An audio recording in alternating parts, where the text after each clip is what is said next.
카카오의 그 거대 기업이 이 서민의 횡포 이런 문제를 우리 힘으로는 막을 수가 없어요. 정부가 이런 부분을 좀 막아주셔야 되지 않나 이렇게 생각을 하고요. 어렵고 힘든 이 택시업을 좀 살릴 수 있는 그런 기회를 좀 만들어주시면 고맙겠다 이렇게 말씀드리고요. 저도 여러분들이 어떤 경우에도 그런 갑으로부터의 횡포에 대해서 시달리지 않도록 제가 할 수 있는 것까지 최선을 다하겠습니다. 감사합니다.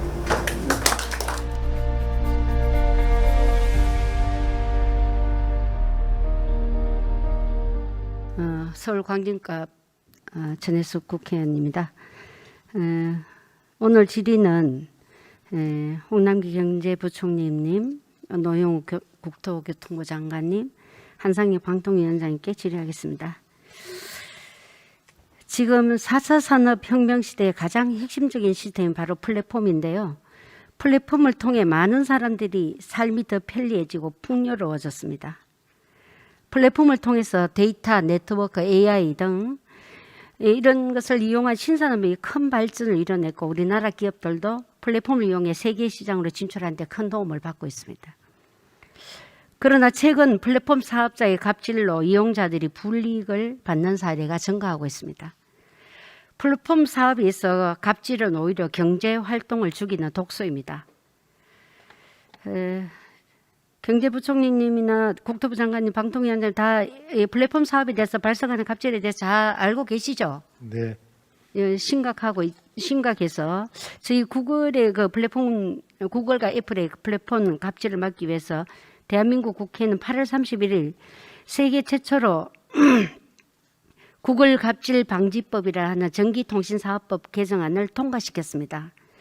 에픽게임즈 창업자는 너는 한국이다 라고 말할 정도로 세계적인 칭송을 받았습니다.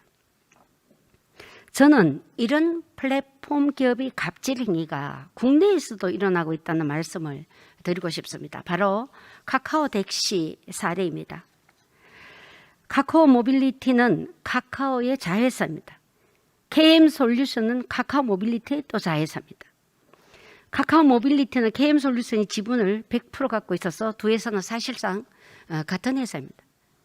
그런데도 택시 사업사들은 가맹 계약을 맺을 때 카카오나 카카오티가 아닌 KM솔루션과 5년 동안 월 매출의 20% 수수료를 지급하는 계약을 맺습니다. 반면에 택시 사업자들은 또 카카오 모빌리티와 제휴계약을 체결해서 광고료와 정보 이용료로 대략 매출의 16.7%를 받습니다. 그런데 이 제휴계약은 5년간 한 것이 아니고 3개월 단위로 수시로 변경할 수 있는 계약입니다. 택시 사업자에게 5년 동안 20%를 지급하는 계약은 KM솔루션이고 택시 사업자에서 3개월로 제휴 변경 가능한 것은 카카오 모빌리티가 하는 것은 이건 눈속임이죠. 언제라도 제휴계약 광고료와 정보 이용료 대가를 낮춰서 실질적으로 카카오 모빌리티는 수수료를 올릴 수 있다는 것을 이야기하고 있습니다. 국회나 우리 정부가 잠시 한눈을 팔면 바로 올릴 겁니다. 만약 올바른 계약이라면 같은 회사에서 20% 수수료를 지급하는 것과 광고료 정보 이용료도 똑같이 5년간 일정 액수를 계약해야 되는 거 맞지 않겠습니까? 그렇게 생각하시죠? 택시 사업자들은 3개월마다 제휴계약 조건이 바뀌어 더 많은 수수료를 부담할까 노심초사하고 있습니다. 회사를 카카오에 유리하고 택시에 불리한 것은 20%를 자회사에 계약하고 또 택시 회사에다가 3개월 변경으로 하는 것은 카카오티가 하고 있는 이런 것은 바로 갑질이라고 생각하는데 국토부 장관께서는 이 카카오티가 이 수수료 받는 것에 대해서 어떻게 생각하고 계십니까? 예, 그 계약 기간의 그 차이 부분은 그 의원님 말씀에 상당히 공감이 갑니다. 예, 방통위원장님도 이게 전기통신사업법상 부가통신사업자죠, 카카오티는. 예, 그렇습니다. 방통위는 그 설치법상 통신사업자의 올바른 경쟁 환경과 이용자 보호를 책무로 하고 있죠. 예, 그렇습니다. 이렇게 마치 원청과 하청 관계처럼 모회사 자회사가 동일한 계약 주체 기간을 달리해서 서로 다른 계약을 맺는 것은 이용자들이 불이익을 당할 가능성이 높아 보이는데요. 카카오티 사례 등 이런 부가통신 사업자의 불공정 행위가 금지 행위 등 방식으로 사회에 규제될 필요도 있지만 일정한 기준을 정해서 규모가 크거나 독점적 지위에 있는 기업의 경우에는 사전에 계약 내용 등을 살펴볼 필요가 있다고 하는데 어떤 계획을 갖고 계시며?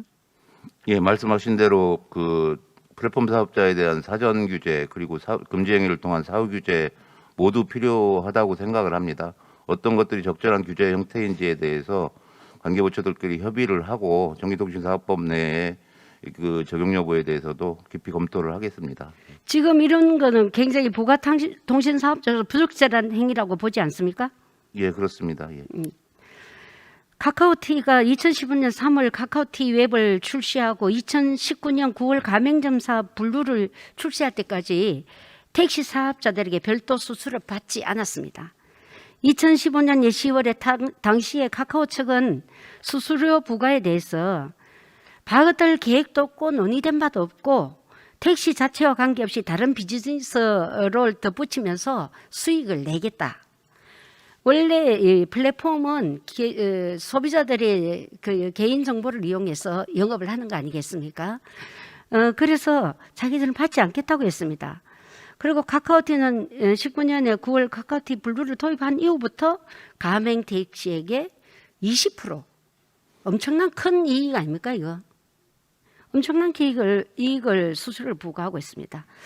카카오 측은 마치 그 자회사가 하는 것처럼 제가 카카오 측에게 어떻게 이렇게 택시회사가 경영이 어려워서 힘들어지는데 어떻게 이런 걸 당신들이 방치했느냐라고 하니까 경영이 별개입니다. 저희들이 한번 살펴보겠습니다. 별도로 이야기를 하고 있습니다. 그래서 제가 그렇다면 카카오 이름을 쓰지 말게 해야 되는 거 아니냐라고 이야기를 했습니다. 방송위원장님, 만약에 방송통신 전문 규제 기관으로서 이와 같이 거대 플랫폼 사업자가 실질적으로 경영이 분리된다고 하면서 교묘하게 책임이 없는 것처럼 하는 갑질행위에 대해서 이용자에게 피해가 가지 않도록 플랫폼 사업자에 대한 대책을 세워야 된다고 보는데 어떻게 생각하세요? 예, 카카오티 문제에 대해서 심각하게 살펴보고 있습니다. 네. 그 이용자들 입장에서도 그렇고 택시 그 가맹 사업자들 같은 경우에 있어서도 그렇고 무료를 전제로 가입을 했는데 중간에 유료로 전환을 하면서 갖가지 수수료 등을 통해서 이 과금을 하는 경우에는 그 애초에 약속한 바와도 더 다르고 기대한 바와도 다르기 때문에 이런 부분에 대해서 대책을 마련하기 위한 노력들이 필요하다고 생각을 하고요. 저희들도 그 부가통신 사업자인 카카오티에 대한 규제 방식들에 대해서 고민을 하고 있습니다. 예. 예. 카카오는 이미 시가총액 68조 5천억으로 코스피 상장 기업 중에 4위를 기록하고 있고요. 또한 최근에 2021년 2분기 실적에서 카카오티를 비롯한 플랫폼 사업의 급성장으로 역대 최고의 실적을 거뒀습니다. 그런데 제가 서울 개인 택시 사업자 매출 통계를 좀 봤거든요.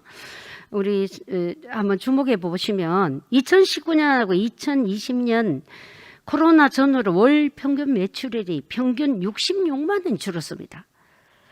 월 평균 운행 건수도 76건이 줄었습니다. 법인 택시 가동률도 코로나19 발생 전후 같은 기간 15.7%나 줄었습니다. 저희 지역구에 택시회사가 몇 개 있는데요. 큰 택시회사 2개가 문을 닫았습니다. 도저히 영업을 못하겠다. 어떻게 하면 이 택시회사 문을 이 손해를 덜 보고 닫을까 이런 걱정을 하고 있었습니다. 매번 재난지원금이 지급될 때마다 매출이 감소한 이 택시 기사에게 정부는 재난지원금을 2번이나 80만 원씩 지불했죠. 영업이 잘 됐다면 재난지원금 지불을 할 리가 있습니까, 정부가? 코로나19로 국민들이 힘들어하고 우리가 늘 이용하던 대중교통 중에 하나인 택시가 어려운 상황에 처해 있는데 시가총액 국내 사회인 카카오택시가 택시업계의 고충을 이해하지 못하고 가맹택시액 20%나 되는 수수료를 부과하는 것에 대해서 아무런 문제를 느끼지 않는다면 이것은 대기업 윤리에도 맞지 않는 처사라고 생각합니다. 총리님, 부총리님 어떻게 보세요? 네, 의원님 지금 플랫폼 사업자 특히 카카오 모빌리티 문제를 제가 오늘 의원님 그 화면에서 좀 더 자세히 알게 됐는데요. 예. 하여튼 전체적으로 저도 민간 계약에 대해서 이렇게 정보가 뭐라고 할 수는 없지만은 위법 부당한 문제가 있는지 예. 그런 거를 한번 점검해 볼 필요는 있을 것 같습니다. 제가 공정위하고 방통위하고 또 경제부처하고 같이 이 문제에 대해서 한번 수기를 해보도록 하겠고요. 특히 플랫폼 사업자에 대한 그 공정 문제와 관련해서 지금 입법 문제가 국회에 기류돼 있는데요. 네. 빨리 그 입법 관계가 좀 종료돼야 네. 전체적으로 이런 플랫폼 사업자에 대한 생태계가 구축이 되지 않을까 싶습니다. 저희도 정부도 적극 지원하도록 그렇게 하겠습니다. 네. 부총리께서도 이 카카오 같은 대기업이 어려운 자영업자들하고 상생할 수 있는 길을 우리 정부도 관심을 가지고 해결해 나가야 된다고 생각합니다. 카카오티는 플랫폼을 이용하는 고객이 증가하고 회사의 규모가 커지면서 광고 수익만 해도 충분합니다. 최초에 카카오티가 이야기한 대로 수집한 정보를 이용해서 다른 수익 사업을 얼마든지 할 수 있습니다. 또 카카오티는요, 국민들이 아쉬울 때 이용하는 호출비도 처음에는 1,000원씩 받다가 이제는 한 번은 또 5,000원까지 해서 난리가 났지 않습니까? 그런데 이번에는 또 여론에 반대하면서 한 2,000원을 받더니 또 우리 국민들이 호출해가지고 굉장히 어려운 시간대는 또 3,000원까지 받고 있습니다. 우리 국민들이 본의 아니게 택시비 기본료가 3,800원인데 택시비 기본료를 2배를 물고 있는 상황인 거죠. 일부 택시 업자들은 블루 가맹 계약에 가입한 택시와 그렇지 않은 택시 간에 호출도 다르게 부른다고 하고 있습니다. 그래서 저는 국토부에서 카카오티로부터 배차 이 부분에 대한 자료를 받거나 배차 알고리즘을 받아서 국토부가 이 부분에 대해서 좀 관리를 할 필요가 있다고 생각하는데 장관님 어떻게 생각하세요?